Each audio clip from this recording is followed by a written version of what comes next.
nul n'est plus haï et craint parmi les déchus que l'individu énigmatique appelé Cypher. Apparaissant de nulle part, il sème la mort et la destruction avant de disparaître tout aussi soudainement. La constance des apparitions de Cypher est une preuve de la nature surnaturelle de ses talents d'évasion. Les Dark Angels sont parvenus à l'encercler maintes fois pour découvrir qu'il avait réussi à leur filer entre les doigts.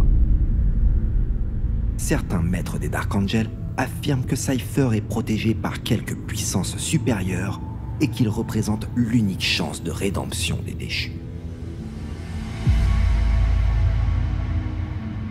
Dissimulé sous une robe encapuchonnée, Cypher ne parle que rarement et nul ne connaît son véritable nom. Les aperçus fugaces d'anciens insignes sous les pans de son étoffe indiquent cependant qu'il est incontestablement lié aux Dark Angels, même auprès des étrangers du cercle intérieur du chapitre. Les motivations de Cypher sont floues, et sa tentative d'atteindre la salle du trône de l'empereur sur Terra au cours des événements qui ont altéré la galaxie n'a fait qu'accentuer le mystère qui l'entoure. Certains suggèrent que la mission de Cypher serait en lien avec l'arme qu'il porte en travers de son dos, étrangement identique à la fabuleuse épée du lion, l'arme d'El Johnson, portée disparue en même temps que le Primarque. Quelle que soit la vérité, une chose est certaine, les apparitions de Cypher attirent d'autres déchus. C'est pour ces raisons que les membres du cercle intérieur le traquent plus que tout autre et sont prêts à tout, y compris aux pires bassesses, pour le capturer ou l'abattre. Pour mieux comprendre ne serait-ce qu'une partie du mystère de Cypher, il faut d'abord connaître l'histoire des Dark Angels. Pour les étrangers, il s'agit d'une quête insurmontable, car le chapitre des Dark Angels cache bien des secrets, dissimulant les activités dans un linceul d'opérations rituelles et clandestines. Car même au sein de leur propre chapitre, seuls les maîtres de compagnie et les vétérans les plus distingués sont au courant de la vérité.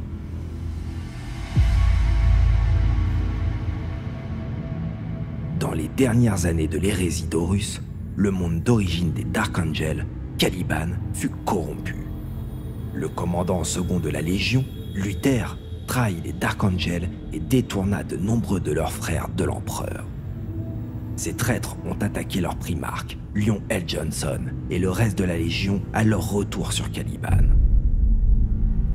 Bien que les partisans du primarque aient été victorieux, le coup fut élevé. Leur monde fut brisé, leur primarque disparut et présumé mort. Dans les affres de la mort de Caliban, les tourbillons d'une tempête warp s'ouvrirent, une porte périlleuse vers le royaume du chaos. C'est cette faille dans le tissu de l'espace qui a consumé les derniers Dark Angels renégats. On suppose que Cypher était au milieu de ces hérétiques balayés dans l'immatérium.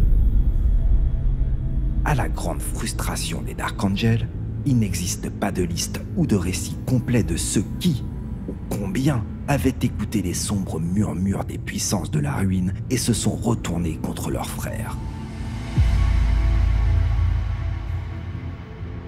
Les jours qui suivirent l'hérésie d'Horus eurent été les plus turbulents de l'histoire, car l'impérium de l'humanité, qui s'étendait sur toute la galaxie, était au bord de l'effondrement total. Bien qu'Horus ait été vaincu et que ses derniers partisans aient fui, les armées de l'impérium étaient pleines d'amertume et de récrimination.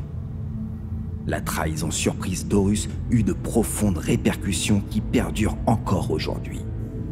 L'empereur n'étant plus là pour guider, la condamnation des coupables fut totale et sans pitié, et l'impérium devint de plus en plus répressive. La triste constatation que les Space Marines, les guerriers ultimes de l'humanité, s'étant révélés vulnérables à la corruption, avait été un choc sévère. La moitié des légions Space Marines avaient trahi l'empereur. Si les Dark Angels avaient admis que certains de leurs membres avaient changé de camp, toute leur légion aurait été condamnée.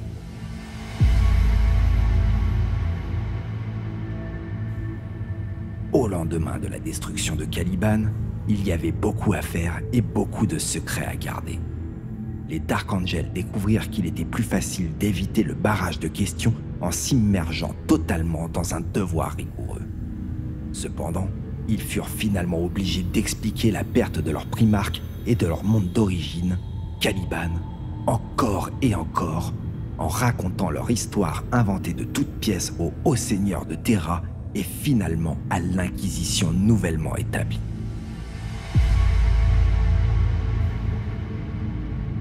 Les archivistes des Dark Angels retrouvèrent les traces de leurs frères perdus. Ainsi, il avait été révélé que les traîtres Dark Angels vaincus, connus sous le nom d'anges déchus, ou simplement des déchus, n'avaient pas tous été détruits lorsqu'ils avaient été aspirés dans le Warp. Au lieu de cela, les déchus avaient été projetés à travers le temps et l'espace, car les archivistes recueillirent des preuves que de nombreux traîtres étaient revenus, leur signature psychique brillant brièvement dans de nombreux lieux dispersés à travers la galaxie. À ce stade, les Dark Angels se contentèrent de classer tous les déchus dans une seule catégorie, car ils n'avaient pas encore reconnu ou repéré le plus mystérieux et le plus prolifique d'entre eux, celui connu sous le nom de Cypher.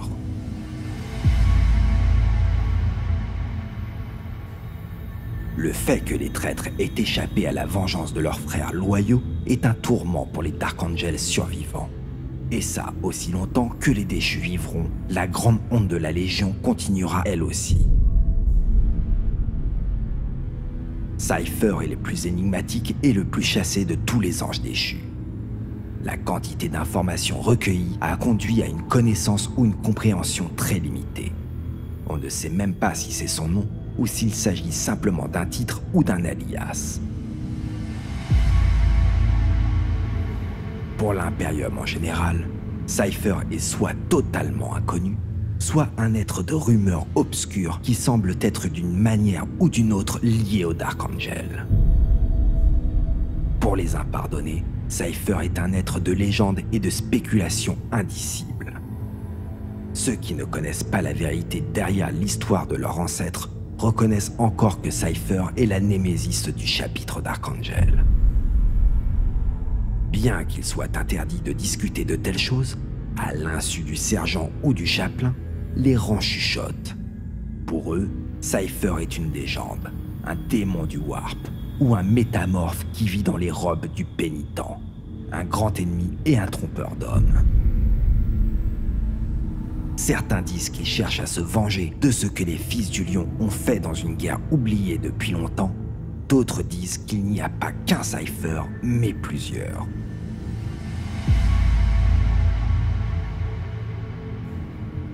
Dans le cercle intérieur, ceux qui connaissent la vérité censurée par les impardonnés ont lu et ont été informés du danger unique qu'est Cypher. Ils connaissent ses innombrables évasions et savent qu'il est le plus recherché des déchus. Cependant, ils sont certains de peu d'autres faits concernant le personnage à capuche. La plupart le considèrent comme rien de moins qu'un architraître, un hérétique qui est détesté plus que quiconque, sauf Luther lui-même. Il y a cependant des archivistes qui ont étudié Cypher pendant des décennies qui semblent moins sûrs. C'est comme si plus ils apprenaient, plus ils remettaient en question les quelques faits connus.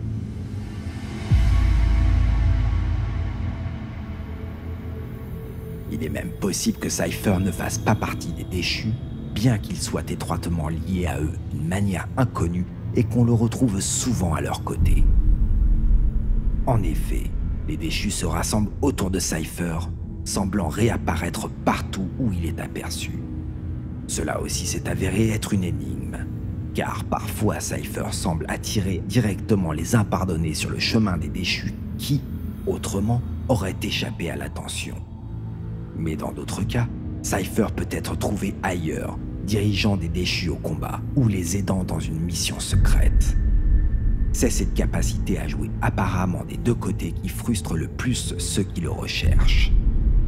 Ses motivations et ses mouvements dans la galaxie semblent aléatoires et beaucoup recherchent la révélation primordiale qui, selon eux, permettra de relier les missions, les plans et les lieux disparates.